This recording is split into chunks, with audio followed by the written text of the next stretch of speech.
안녕하세요. 오늘도 사연살롱을 찾아주셔서 감사합니다. 저는 한심하게 15년이나 시집살이를 하다가 열받아서 제대로 시댁을 뒤집어 놓고 이혼한 40대 여성입니다. 그리고 저는 평생 고칠 수 없던 병을 극적으로 고친 사람이기도 한데요. 그 병의 이름은 착한 아이 병이었어요. 저는 어릴 때부터 착하다는 말을 듣는 걸 너무 좋아했거든요. 집이 잘 사는 것도 아니고 얼굴이 예쁘지도 않았던 저는 머리도 나빠서 공부를 잘하지도 못했어요. 그러니까 한마디로 내세울 건 착한 것밖에는 없었는데요. 저는 그렇게라도 인정받고 싶었죠. 그리고 오랜 시간 그렇게 살아서인지 또 이기적으로 저만 생각하는 건 죽었다 깨어나도 못하겠었는데, 그렇게 저는 제 나이 40이 다 되어서도 제 팔자를 제가 꼬면서 그렇게 살았어요. 고약한 시어머니 시집살이를 견디며 겉으로 고맙다, 덕분이다, 동서밖에 없다, 언니밖에 없다, 이딴 말이 다 입에 발린 거짓말이라는 걸 알면서도 그런 말들이 듣기 싫지 않았는데, 나중에 이렇게 제가 제대로 뒤통수를 맞을 거라고는 생각도 하지 못했죠.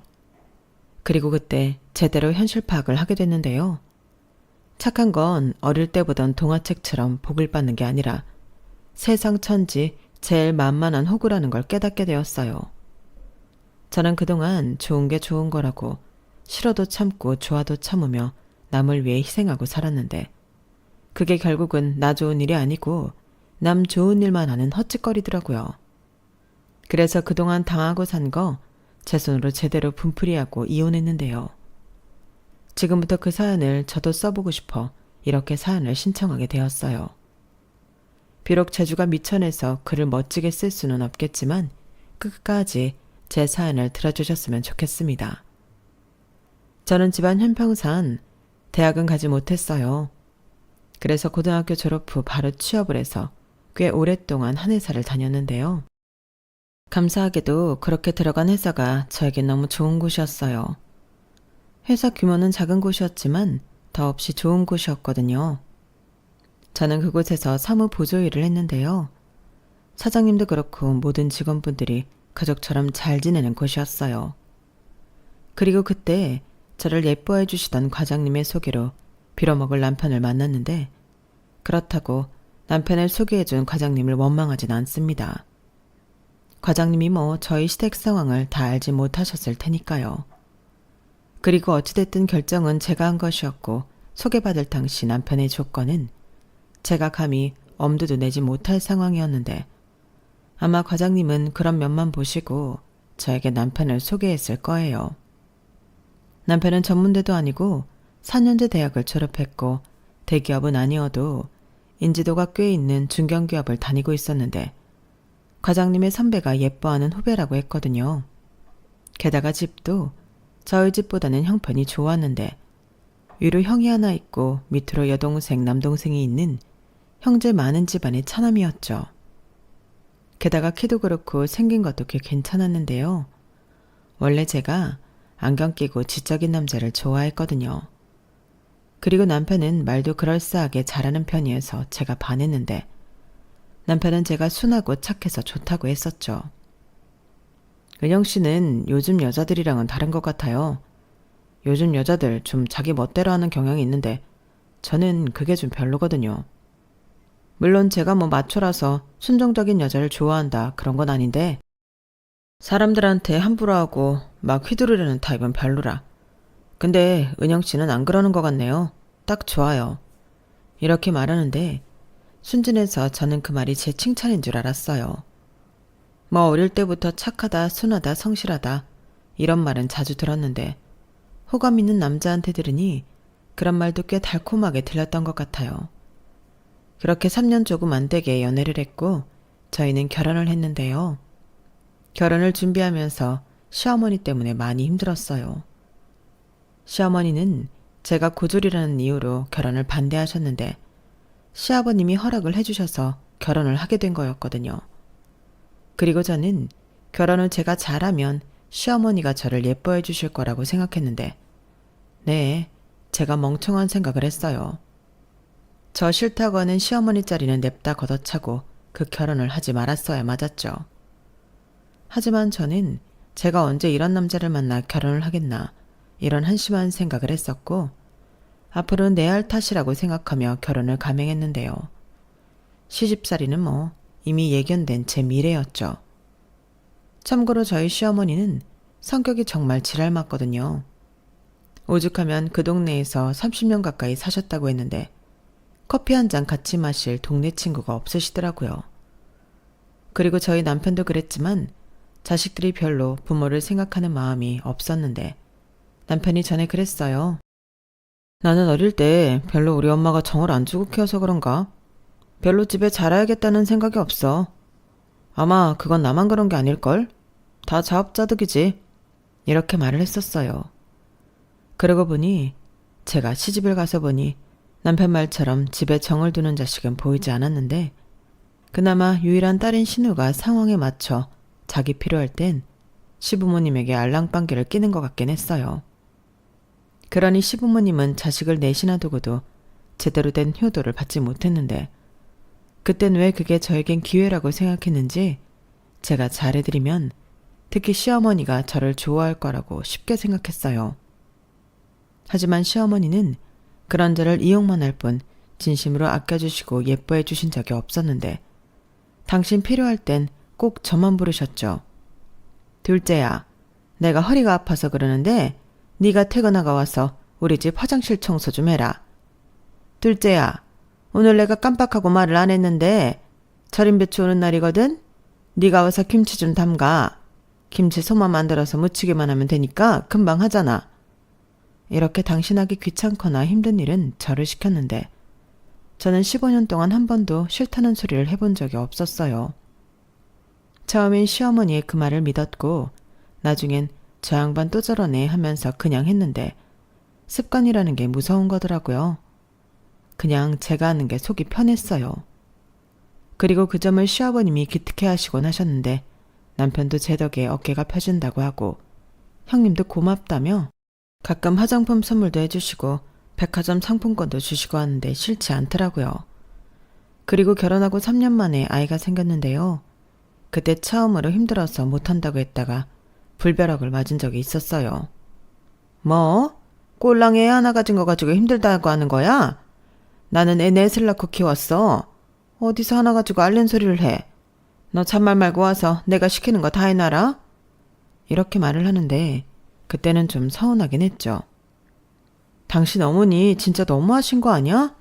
내가 일부러 거짓말하는 것도 아니고 정말 애기 때문에 힘들어서 그러는 건데. 그래, 우리 엄마가 너무했다. 내가 대신 사과할게. 근데 우리 엄마가 편하게 생각하는 사람이 자기밖에 없잖아. 우리 엄마가 성격이 원래 그래. 그건 자기도 알지. 표현하는 방법을 모르지. 우리 엄마 우리 식구 중에 자기 제일 좋아해. 좋아하긴 무슨, 나만 부려먹는데. 내가 다른 날은 그냥 다 참고 이해하려고 노력하는데 오늘은 아니야. 내가 오죽 힘들면 회사까지 쉬었겠냐고. 어머니 진짜 너무하셔. 아유, 우리 착한 마누라. 오늘은 정말 화 많이 났나 보네. 알겠어. 내가 다음에 우리 집에 가면 엄마한테 한 소리 할게. 나 믿지? 첫 아이를 임신했을 때 남편은 그래도 눈 가리고 아웅한다고 저런 말을 하긴 했어요. 그리고 바보처럼 저 말에 홀랑 속아 마음이 풀어지던 저였는데 당연히 남편의 약속은 그때뿐이었어요. 하지만 그렇다고 그걸 걸고 넘어져 싸우고 싶은 마음은 또 없었는데 그렇게 첫째 딸을 낳고 서툰 육아를 하느라 정신이 없었어요. 그리고 11개월 만에 둘째를 임신하게 되었는데 그때부터 너무 힘들었죠.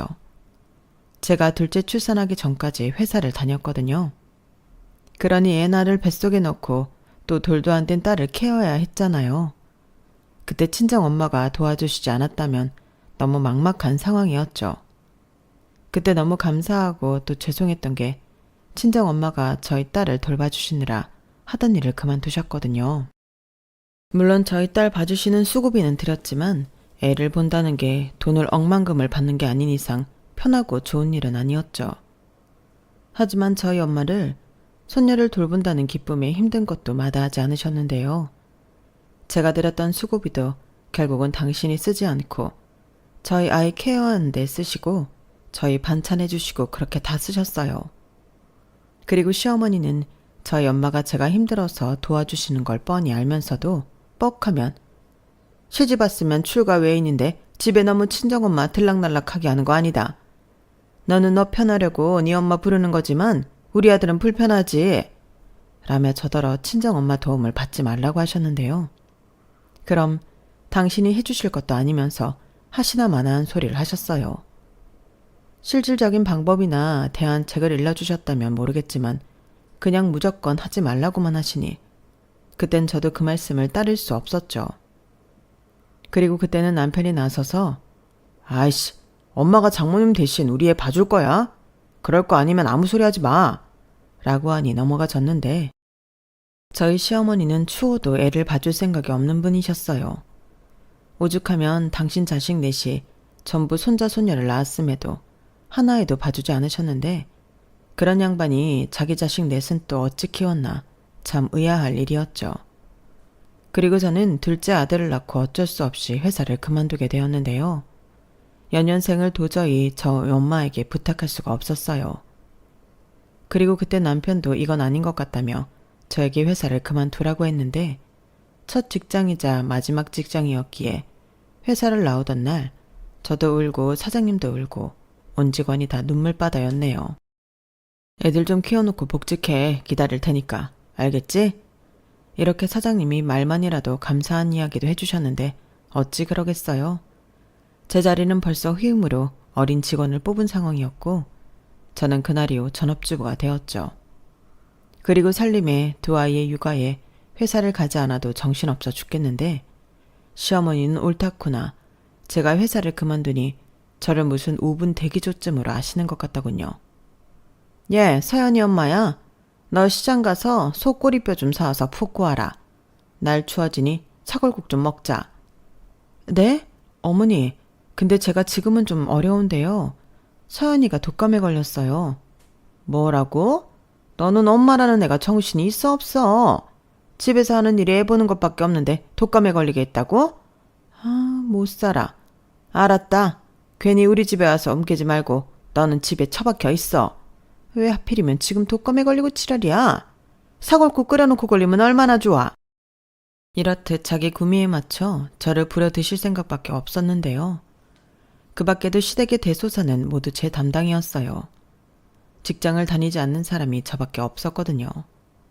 게다가 시어머니는 제가 편하다며 모든 일을 저에게 몰빵해 주셨고 그로 인해 다른 식구들은 제 덕을 보는 셈이었어요.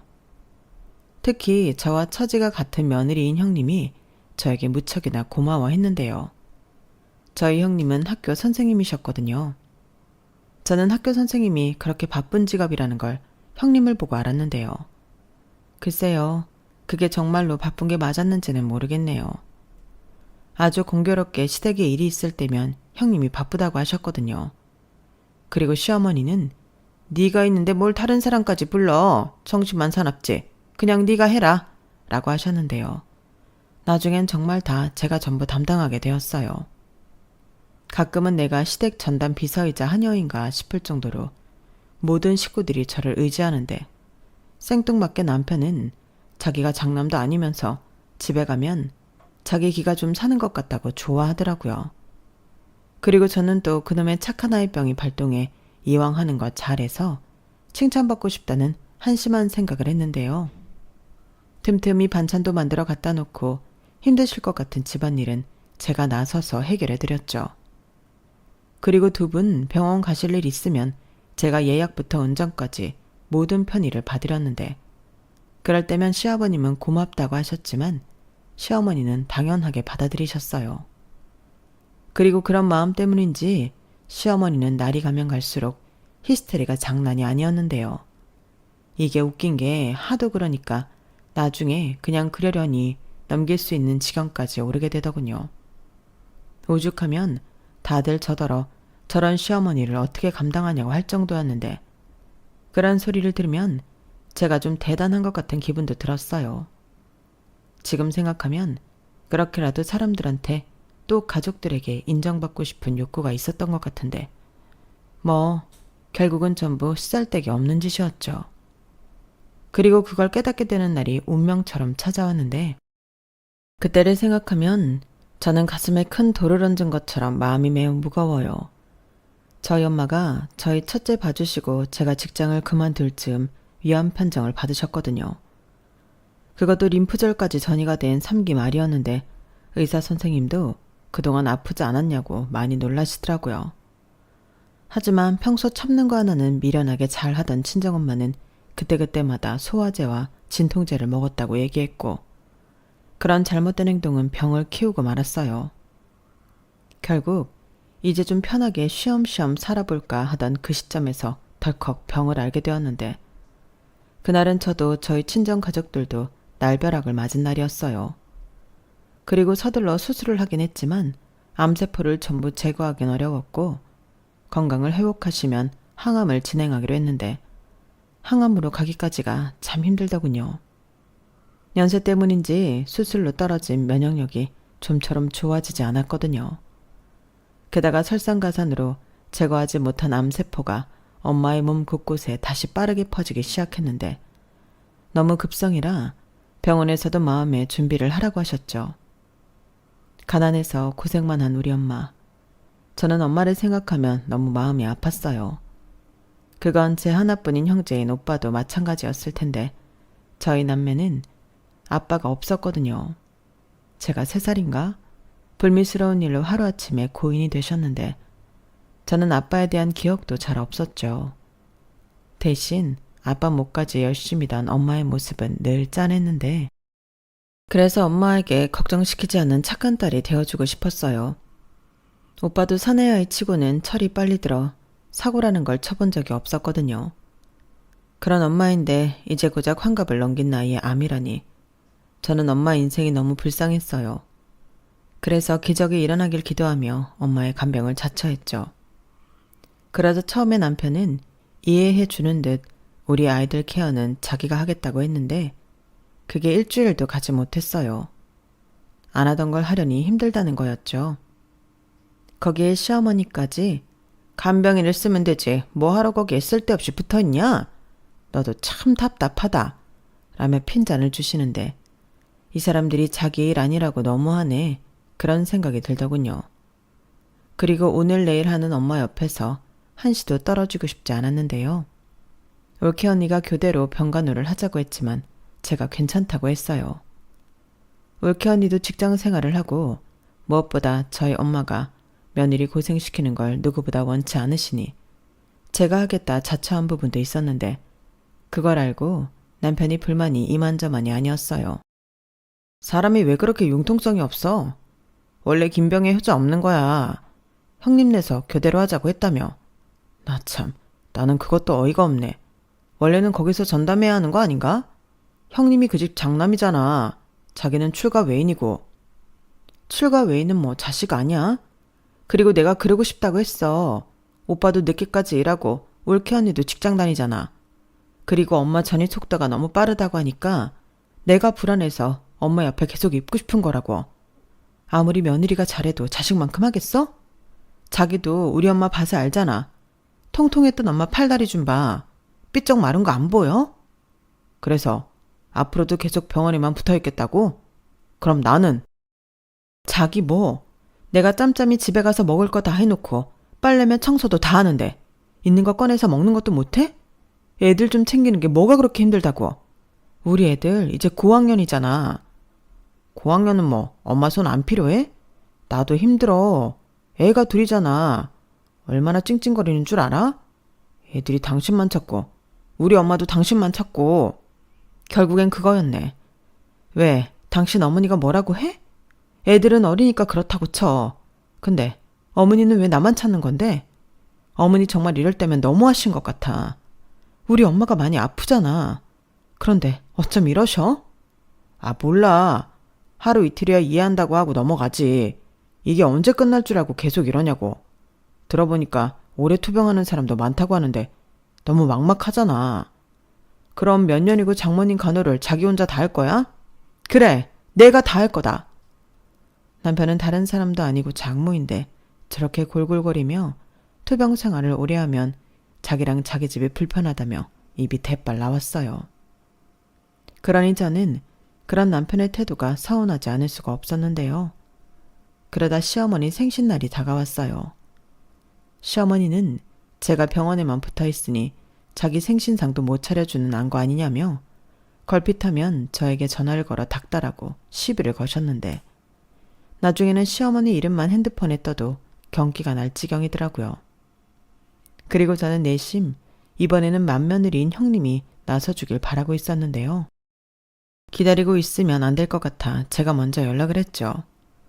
그러자 형님은 자기도 저에게 연락을 할 참이었다며 반갑게 전화를 받으시더군요. 동서 얘기 들었어. 친정엄마 많이 안 좋으시다며? 어떡하냐? 그러게요. 솔직히 잘 모르겠어요.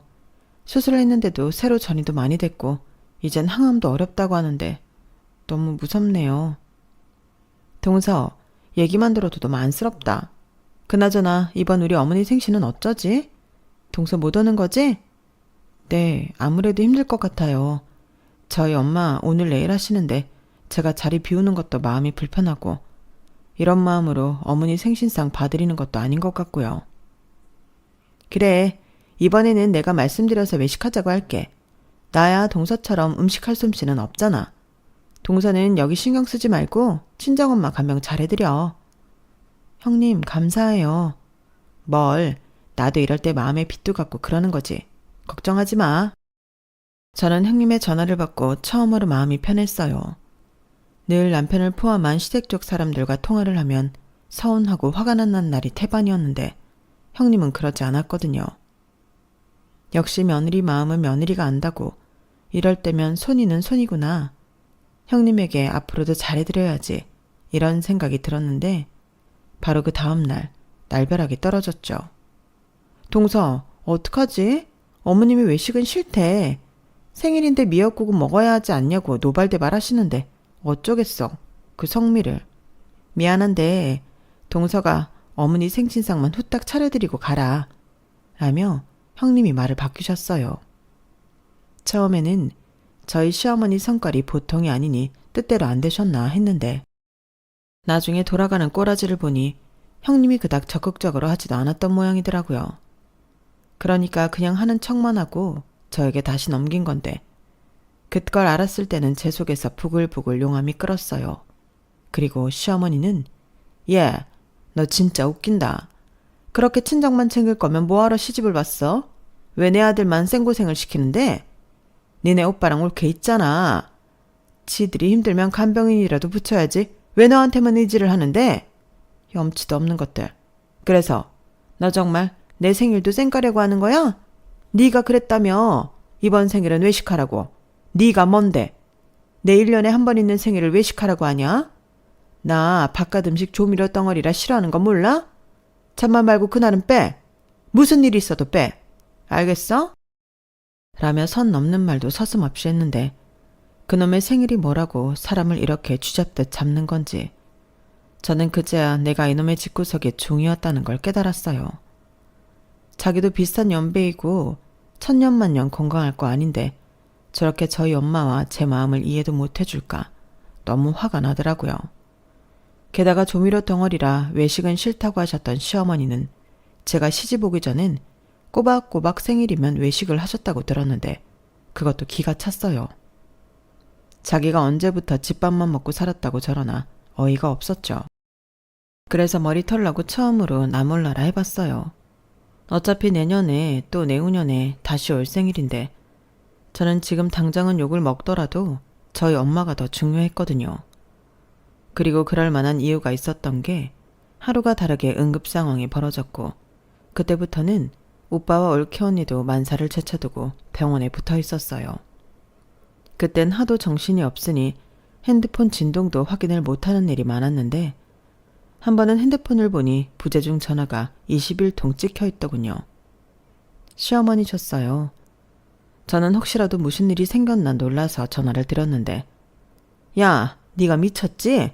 어디 감히 시어머니 전화를 안 받아. 간이 배 밖에 나왔네. 왜? 시어머니 생신상도 나 몰라라 하는 김에 이젠 그냥 시댁도 나 몰라라 하기로 했냐? 라고 버럭 소리부터 지르셨어요.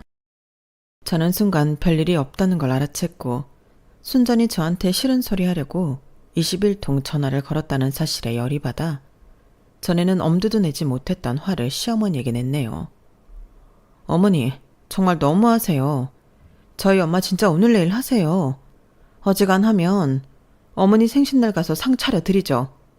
지금까지 제가 해드린 거 잊으셨어요? 제가 어디 그럴 사람이냐고요. 그 정도는 이해해 주셔야 하는 거 아니냐고요. 저는 감정이 올라와서 나중에는 소리까지 지르며 말했어요. 그러자 시어머니는 제가 평소처럼 금방 꼬랑지를 내리지 않자 당황하신 듯 말씀이 없어지셨어요. 그리고는 이렇게 며느리한테 밀리기 싫다는 듯 저보다 더 큰 소리로 고함을 치듯 말씀하셨는데요. 그 말이 저한테는 두고두고 상처가 되었어요. 그래서 네 엄마 지금 당장 죽는다니? 너 임종 보느라 내 생일에 안 오는 거냐고. 그럼 내가 이해해 줄게. 이렇게 말했어요. 저는 그 말에 잠시 정신을 잃은 것처럼 충격을 받았는데 이 옆에는 우리 엄마가 죽는다고 해도 자기랑 상관없다는 듯 평소처럼 나를 부려먹을 악마라는 생각만 들었죠. 그때 정신이 번쩍하고 들었어요. 좋은 게 좋은 거라고 착한 며느리로 살려 했더니 이 사람들은 하나같이 나를 쉽게 이용할 수 있는 호구로 알고 있었는데 손이 부들부들 떨리더군요. 사람이 극도로 화가 나니까 정말로 부들부들 하더라고요. 아니, 사람이 할 수 있는 말이 있고 하면 안 되는 말이 있는데 그 나이 먹도록 그런 것도 모른다는 게 말이나 되나요? 게다가 사돈이 위독하다고 하면 제가 간다고 해도 오지 말라고 하는 게 맞는 거잖아요. 그런데 자기 생일이 무슨 국경일이라고 저렇게까지 사람을 들들 볶는지 저는 더 해주고 싶은 마음이 없었어요. 정말로 호의가 계속되니 권리로 아시더라고요. 저는 시어머니가 뭐라고 떠들던 전화를 끊어버렸어요. 그리고 시어머니 전화는 받지 않을 생각에 번호도 차단했는데요. 혼자 화장실에서 복받쳐 오르는 감정을 누르지 못해 한참을 울었죠. 그런데 이번에는 신우가 전화를 해서는 자기 엄마한테 왜 함부로 하냐고 따지기 시작했는데 평소 얼마나 자기 엄마를 챙기는 딸이라고 저러나 저 집 식구들 오만정이 떨어졌어요. 하도 예의를 찾길래 너희 가족들은 나한테 얼마나 예의가 있었냐고 쏘아 붙여줬죠. 그러자 신우는 언니, 갑자기 왜 딴 사람처럼 이래요? 병원에 붙어있는다고 하더니 언니도 머리가 어떻게 된 거 아니에요? 라며 선을 넘는데 참고로 신우는 저보다 3살이 어리거든요. 그래서 성격상 쌍욕은 못하고 너 같으면 니네 엄마 생사 기로에 있는데 시어머니가 저지랄하면 좋은 마음으로 가서 미역국 끓일 거냐고 따져줬네요. 그러자 신우는 당황한 듯 말을 하지 못하고 얼버무렸고 저는 이딴 전화 또 걸면 네 오빠 이혼당하는 꼴 보게 될 거라고 큰소리치고 전화를 끊었는데 그 일로 그 집에서도 제가 정신이 나갔다고 말이 나오는 모양이었어요. 그리고 그 소리가 저희 남편 귀에 들어가지 않을 턱이 없었는데 남편이 오랜만에 병원에 와서는 저한테 그러더군요. 너도 참 사람이 그렇다. 내내 잘하다가 왜 이래? 사람이 아무리 상황이 그래도 자기는 며느리야. 며느리가 시댁 뒷전에 두고 친정부터 챙기는 게 이치에 맞아? 며느리 노릇도 안 해. 나랑 애들도 나 몰라라 내팽개쳐. 이게 말이 되는 소리냐고. 오늘은 우리 엄마랑 내 동생한테도 적반하장했다며? 이딴 소리를 당당하게 했어요. 그리고 그렇게 당당한 인간이 저희 오빠를 보자 움찔하며 말을 끊었는데 그 꼬라지를 보니 제가 결혼을 정말 잘못했다는 걸 뼈저리게 알게 되었어요. 그러자 좀 전까지 팔팔 끓던 제 속이 놀랍도록 차분해졌는데요. 이 인간은 그런 줄도 모르고 저희 오빠 눈치를 살피다 오빠가 시야에 없자 한층 작아진 목소리로 다시 지 하고 싶은 말만 떠들었어요. 오늘 내일 한다고 하지만 그게 벌써 며칠이야. 그런 소리는 그냥 병원에서 하는 소리야. 장모님 하루아침에 어떻게 되지 않는다고. 그냥 네 할 도리만 해. 나는 분명히 말했어. 며느리는 무슨 일이 있어도 시댁이 먼저야. 친정은 그 다음이라고. 마지막 경고다. 이렇게 지가 뭐라도 되는 듯 경고를 하고 씩씩거리며 병원을 나갔어요. 해서 저는 이제부터는 정신을 차려야겠다. 시일을 봐서 그동안 해준 거 다 보상받고 이혼할 생각을 품었는데요. 남편의 말이 생각하면 할수록 너무 괘씸했어요. 내가 누구 딸인데 지랑 결혼한 게 무슨 대수라고. 저희 친정엄마보다 자기 엄마를 챙겨야 한다고 떠드는 건지 도저히 그 말만큼은 돌려주고 싶더라고요. 그때 올케 언니 붙들고 난생 처음 하소연도 해봤어요. 그러자 올케 언니는 어떻게 그렇게 살았냐며 하고 싶으면 당장 이혼하라고, 자기가 도울 거 있으면 적극적으로 돕겠다고 했는데 그래서 시어머니 생신날 자리를 비우겠다고 얘기했어요. 그토록 식구들이 전부 노래하는 그 생일 미역국을 끓여주려고요. 물론 좋은 마음으로 하는 건 절대 아니었어요. 평생 이날이 생각나서 남은 인생 미역국은 쳐다도 보지 못하게 해줄 심상이었는데요. 그래서 시장에 나가서 급식실에서나 볼 법한 들통을 하나 샀죠. 그리고 정말 한 통 가득 미역국을 끓였는데요. 새벽부터 다용도실에서 끓였는데 왼종일 걸렸어요. 그러자 아침에 미역국 냄새에 남편이 흡족해하며 출근을 했고 저는 늦지 말고 시댁으로 오라고 생글생글 웃으며 남편 배웅을 했어요. 그게 제가 그돈 배웅하는 마지막 날이 될 거였거든요. 그리고 저는 제 짐을 최대한 싸서 엄마가 홀로 지내던 집에 가져다 놓았는데 하루가 정말 너무 바빴어요. 거기에 이혼 서류는 어디서 가져와 작성해야 하는지 몰라 법원을 가서 가져오기도 했는데 이윽고 형님이 알려준 저녁 시간에 맞춰 미역국이 든 들통을 가지고 시댁으로 향했죠. 그리고 제가 끓여온 미역국에 온 식구들이 놀랐는데요. 아직 놀라긴 일렀어요. 왜냐하면 저는 이걸 전부 그 집구석 거실바닥에 쏟아버릴 계획이었거든요. 그래서 저는 현관에서 신발도 벗지 않고 바로 들통을 엎어 있는 힘껏 미역국을 전부 쏟아냈어요. 그러자 여기저기서 비명이 터져나왔는데 그 꼬라지를 보니 처음으로 통쾌함을 느꼈어요. 생각해보니 제가 이 집구석에서 이런 기분을 느껴본 건 처음이었어요. 그리고 시원하게 쏟아진 미역국을 흡족하게 보며 저는 말했는데요. 자, 그렇게 노래하던 미역국이에요. 이제 됐죠? 야, 너 미쳤어? 이게 지금 감히. 자기야, 이게 뭐 하는 짓이야? 이거 다 어떡하려고 그래? 어떡하긴, 그걸 왜 나한테 물어? 동서, 왜 이래? 아무리 마음이 안 좋아도 그렇지. 오늘 어머니 생신인데. 생신이 뭐 그렇게 대수해요? 저희 엄마는 지금 의식도 없으세요. 그런데 이 집구석 핏줄도 이렇게 많은데 왜 저만 이 집에서 일을 해야 하냐고요. 정말 너무하다는 생각은 아무도 안 하는 거죠? 그래서 정신 차렸어요. 제가 뭐하러 이 집구석 동노릇을 자처해요. 저 이제 그만할 거예요. 웃겨. 그래서 올케 언니 이혼할 생각으로 마지막에 사고 한번 시원하게 친 거예요?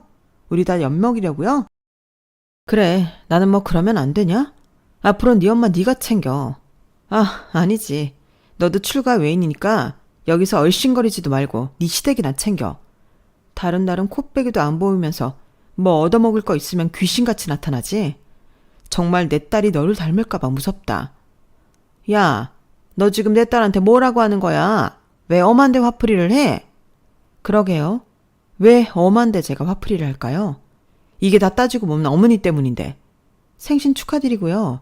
앞으로 몇 번 더 그 잘난 생일 챙겨 드실지 모르겠지만 만수무강하세요. 제 생각에 어머니 아프다고 옆에서 간병할 자식이나 며느리 있을까 싶어서요. 저는 이만 갈게요. 그리고 당신 여기 이혼 서류 있으니까 작성해서 연락해. 설마 나랑 더 살 생각 있는 거 아니지? 내 짐은 이미 벌써 뺐고 집은 부동산에 내놨으니까 그런 줄 알아.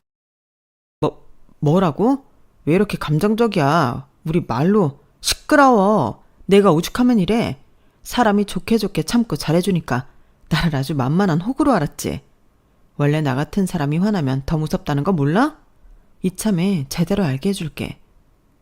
저는 다 비워진 들통도 발로 뻥 걷어차고 그렇게 시댁을 빠져나왔어요. 그리고 모처럼 숨을 크게 쉬고 병원으로 향했는데 그때 오빠한테 연락이 왔죠. 하필이면 제가 옆에 없을 때 엄마의 임종이 다가왔던 거였어요. 저는 눈물을 흘리며 최대한 빨리 병원으로 향했어요. 그러자 올케 언니가 복도까지 나와서 빨리 오라고 손짓했고 저희 엄마는 딸을 보고 갈 마음으로 버티신 건지 제가 오자마자 아껴두었던 마지막 숨을 거두셨는데 이게 무슨 기구한 인연인지 시어머니의 생신이 저희 엄마의 기일이 되었죠. 이로 인해 저 역시 시어머니 생신을 평생 잊지 못하게 되었는데 참 징글징글한 인연이 아닐 수 없어요. 그리고 제가 미처 이혼을 하지 못하고 친정엄마 장례를 치르게 되었는데 이 뻔뻔한 남편과 시댁 식구들이 조문을 왔더라고요. 저는 물론이고 저희 오빠도 그닥 반갑지 않은 손님이었는데 다른 조문객들이 있어서 당장 나가라고는 하지 못했어요.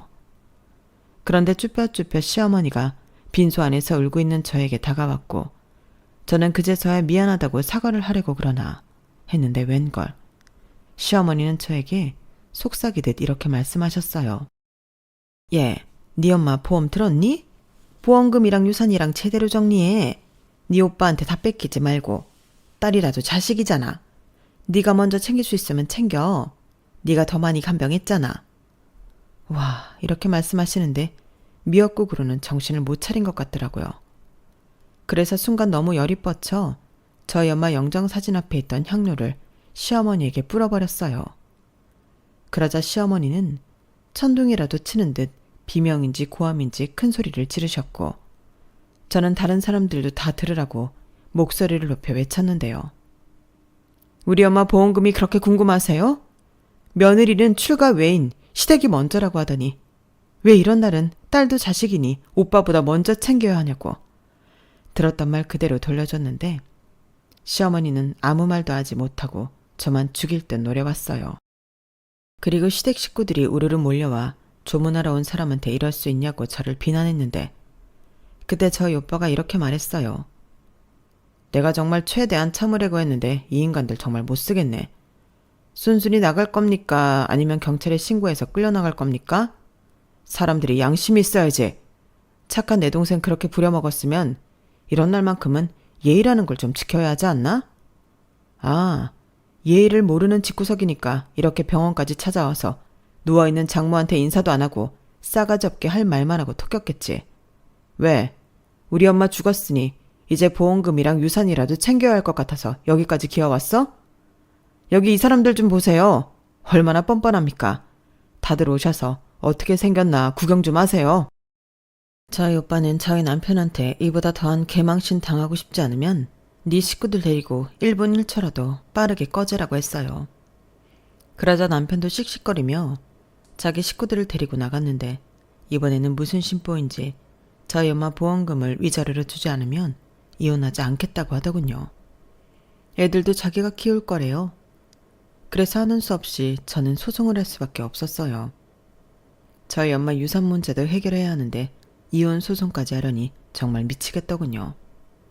하지만 저는 한시도 그 집 며느리로 있고 싶지 않았기에 애들을 위해서라도 이혼 소송을 진행했고 저희는 장장 1년이라는 시간을 들여 법정 다툼을 벌여야만 했죠.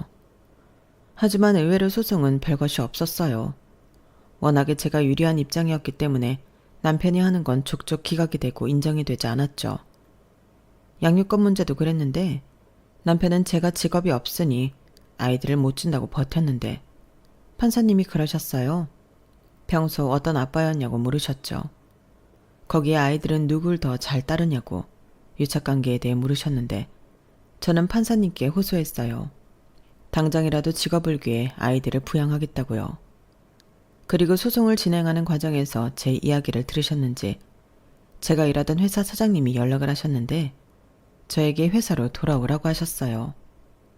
그러시면서 이런 일이 있으면 진작에 얘기를 하지 그랬냐며 안타까워 하셨는데 이렇게 저는 아이들 친권과 양육권도 생기게 되었죠. 거꾸로 저는 법정 최대치의 위자료와 양육비를 남편에게 청구했는데 재산분할도 알뜰하게 다 챙겼어요. 그러자 이럴 수는 없다고 자기가 너무 불리하지 않냐고 항소를 하는 남편 때문에 또 애를 먹었는데요. 참 끝까지 징글맞더군요. 또 한편으로는 보험금 욕심에 시어머니가 저를 회유하기도 했는데 제가 미쳤나요? 그 집을 다시 들어가게요. 저는 싫다고 바로 거절했어요. 그런데 이혼하는 과정에서 남편에게 저 모르는 빚이 있다는 걸 알게 되었고 호기심에 코인으로 고생을 하는 모양이었는데요. 그 사실을 알았을 때는 속으로 캐제를 불렀네요. 저랑은 상관없는 빚이잖아요. 그리고 저는 그것과 상관없이 받을 수 있는 건 모두 받아냈는데 처음엔 먹고 죽을 애 없다고 버티던 남편 놈 급여에 압류를 하겠다고 하자 바로 입금해 주더군요. 뭐 같이 살던 아파트 팔고 남은 돈도 있었으니 그렇게 저렇게 저한테 다 뱉은 것 같았어요. 결국 빈털터리가 된 남편은 자기 본가로 들어가게 되었는데 시어머니는 네가 그렇게 쫓겨나면 어쩌냐고 난리도 아니었다고 합니다. 그 말을 전해 들었을 때는 15년 묵은 채증이 내려가는 것 같았는데 저는 앞으로는 절대 착하게 살진 않으려고요. 저희 아이들에게도 나를 지키지 못하고 착하게 살지 말라고 가르치고 있는데 엄마가 겪어보니 알겠다고 너희들은 현명하게 살라고 얘기를 해주고 있어요. 비록 아직은 어려서 제가 하는 말을 다 이해하지는 못하겠지만 더 늦기 전에 이런 사실을 알게 된 것을 다행으로 여기고 이제부터는 저도 저를 위해 살아볼 생각입니다. 하늘에 계신 저희 엄마도 그걸 바라실 것 같거든요. 그리고 저는 현재 아이들과 친정엄마 집에서 지내고 있는데요. 오빠가 이혼한 저를 많이 배려해줬어요. 저는 친정집만 주면 나머지는 오빠가 가져가도 된다고 했는데 오빠가 그런 게 어딨냐며 마지막까지 간병하려고 애썼는데 보험금은 전부 저에게 가져가라고 하더군요. 그러면서 오빠는 엄마가 가지고 있던 통장만 가져가겠다고 했는데 저희 엄마가 돈이 있어봤자 얼마나 있었겠어요. 그런데 오빠는 이 돈은 평생 쓸 생각이 없다며 이 정도로 충분하다고 했는데요. 아마도 오빠는 오빠대로 엄마를 기억하기 위해 욕심을 내려놓은 듯 보이더군요. 그리고 그 덕에 저는 이혼하고도 걱정이 없게 되었는데 앞으로 오빠에게 실망시켜주지 않고 아이들한테도 본보기가 되는 현명하고 멋진 동생이자 엄마가 되고 싶은 바람입니다. 요즘은 다시 일도 하고 하기 싫은 남의 집 일을 하지 않아 너무 행복해요. 미혼하고 나 아이들 아빠이기 때문에 양육비 받는 조건으로 아이들 통해서 남편 소식을 가끔 접하고 있는데 그 집은 서로 자기 부모 챙기는 걸 미루며 전쟁 같은 시간을 보내고 있는 것 같더라고요. 그러게 제가 있어서 지켜줬던 평화라는 걸 이번 일로 알게 되었겠죠. 그리고 남편은 자기 빚을 갚기 위해 자기 부모 주머니도 턴 모양인데 아주 고소하고 쌤통이에요. 그래서 남편이 어떡하든 저랑 다시 재결합하려고 애들을 구워 삼는 모양 같은데 저희 딸이 그런 소리 하면 아빠 얼굴도 보지 않겠다고 했답니다. 어쩌면 저보다는 저희 딸이 똑 부러지고 야무진 것 같은데 누구처럼 자식 농사 망치는 일은 없을 것 같네요. 이상 제 사연은 여기까지였어요. 제 사연 어떻게 들으셨나요? 착한 척 하려다 집 팔자 지가 꼬았다고 너무 나무라지 마시고 애들이랑 씩씩하게 잘 살라고 따뜻한 응원 부탁드립니다. 저 이제 정말 정신 차렸어요. 그럼 지금까지 제 사연 들어주셔서 감사드리고요. 여러분들 인생에도 늘 좋은 일만 가득하길 바라며 이만 물러가겠습니다. 안녕히 계세요. 여러분, 사연 댓글에 응원과 현명한 조언 부탁드려요. 좋아요와 구독은 저에게 큰 힘이 됩니다. 오늘도 좋은 일 가득하세요.